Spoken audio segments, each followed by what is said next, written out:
Okay, let me review what you learned in the last lecture. Energy principle. Energy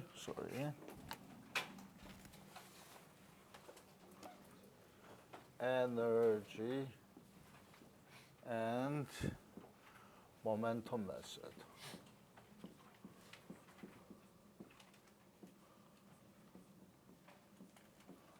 Okay. In the last lecture, you learned that work done, the concept of work done, which is mathematically expressed by like this.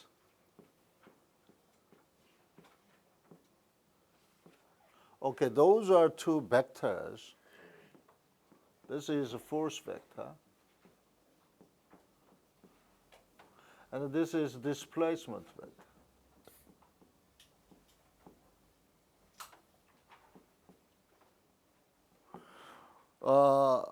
What it means by work done, which is expressed by this mathematical expression, force vector dot product change of displacement vector. Get to see the meaning of this definition, let's look at this in terms of graphics. Okay, suppose I am applying certain force. Force is a vector because it has direction and magnitude. And suppose I have a coordinate over here, origin over here. Then I can draw the position of this mass particle, that is r vector.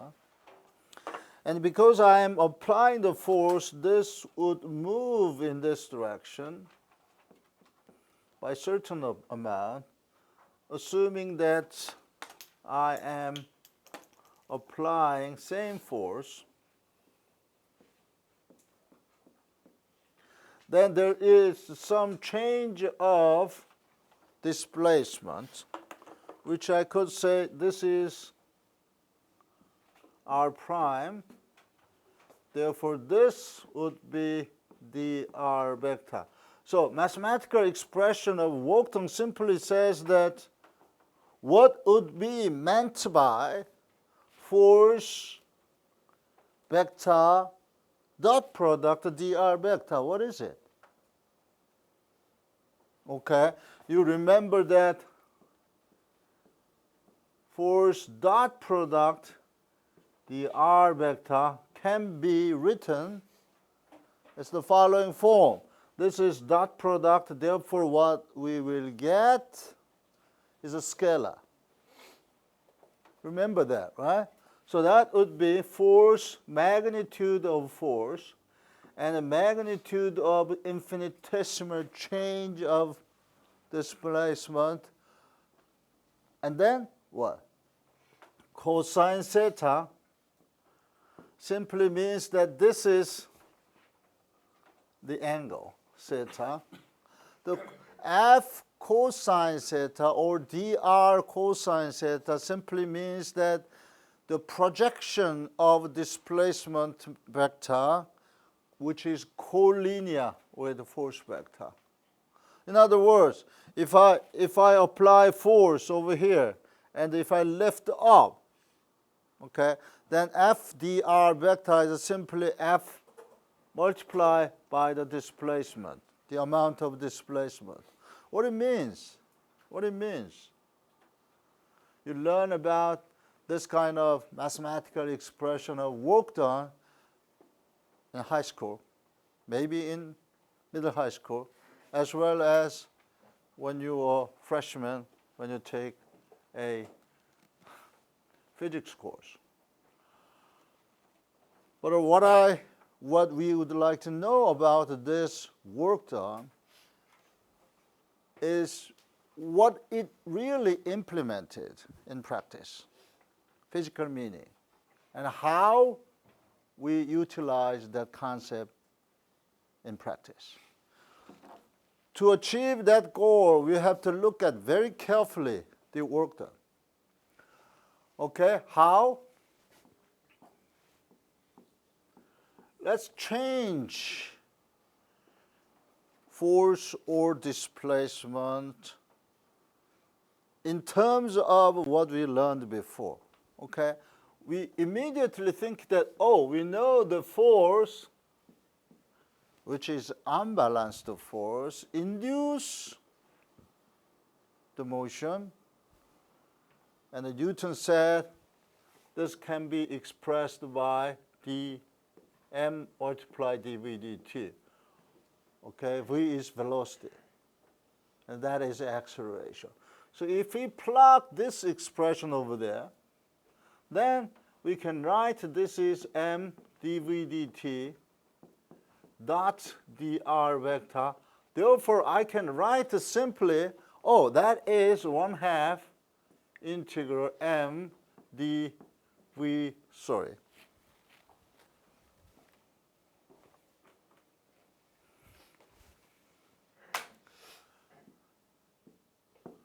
dv square, right? Because dr dt,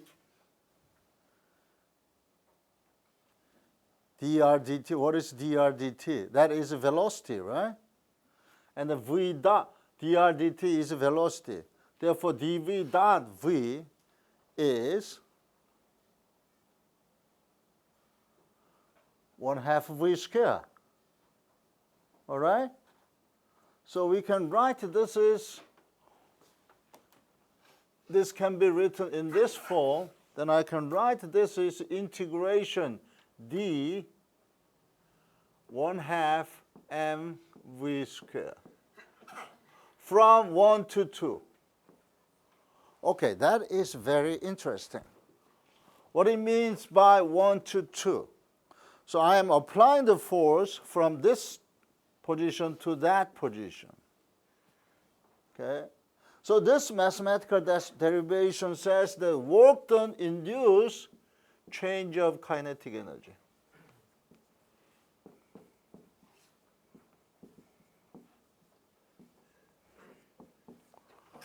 Change of kinetic energy from 1 to 2. Okay? So that implies certainly that when I move this particle from here to there, like this, or like that, or like this, it doesn't matter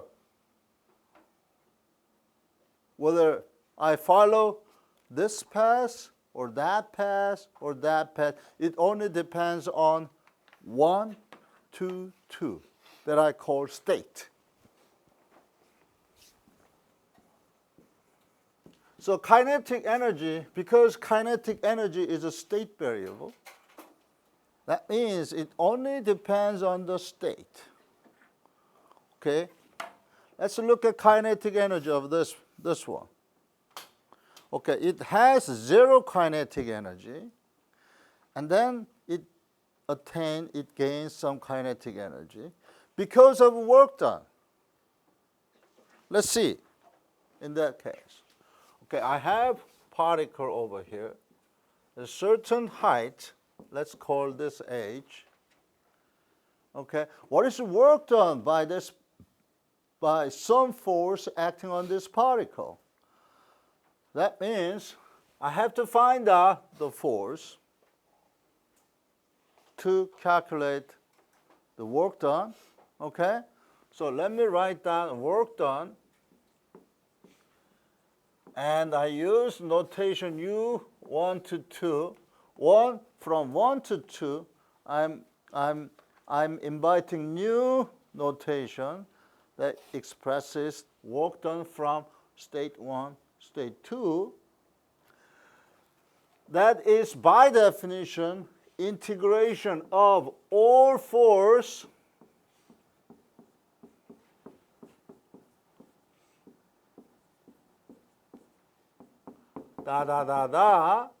from state 1 to 2. Therefore, the first step I have to do is to find out all the forces acting on the particle that we have interest. Right? So let's find out what is the force acting on this particle. Okay, there is a force due to the presence of gravitational force field, that is mg. Okay, and then what is dr? dr is from here, when there is no velocity, and to there. Okay, therefore work done in this case has to be mg multiplied by the distance, right? Now, important thing, you don't have to worry about the direction. As long as the displacement direction is collinear and has the same direction with the force, you can just say that is F multiplied by H.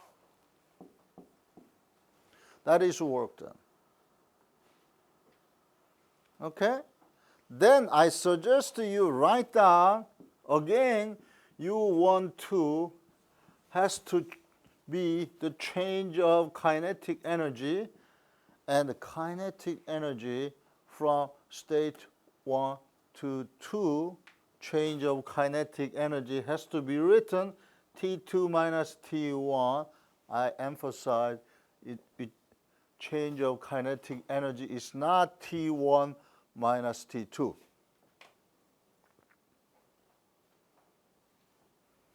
Change of kinetic energy, as we saw over here, so T2 minus T1.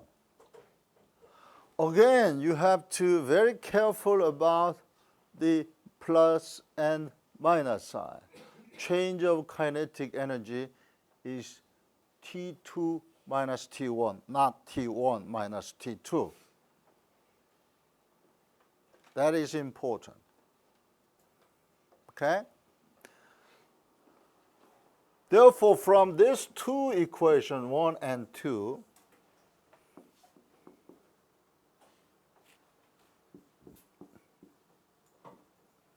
we get the following result that I can write as follows.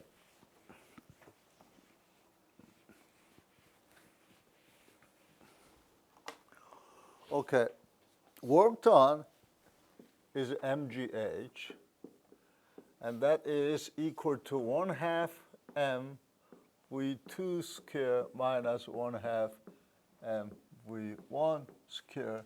That is the kinetic energy at state 2. That is kinetic energy at state 1. That is delta T. All right? And we know that in the beginning, I just dropped it, so that is 0. Therefore, I can calculate the terminal velocity v2 square when he hit the ground has to be equal to mgh divided by 1/2 m, that is 2gh. Okay, now it is interesting that you can get the same result by recalling kinematics of particle. Right? So I want you to work on this result by just using kinematics.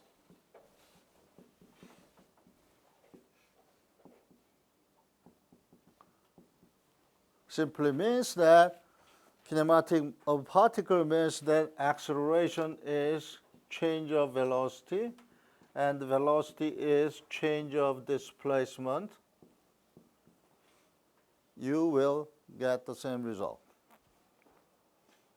which one is more convenient? Maybe depending on your familiarity about the method, you could use this one or that one. But interestingly, principle of work done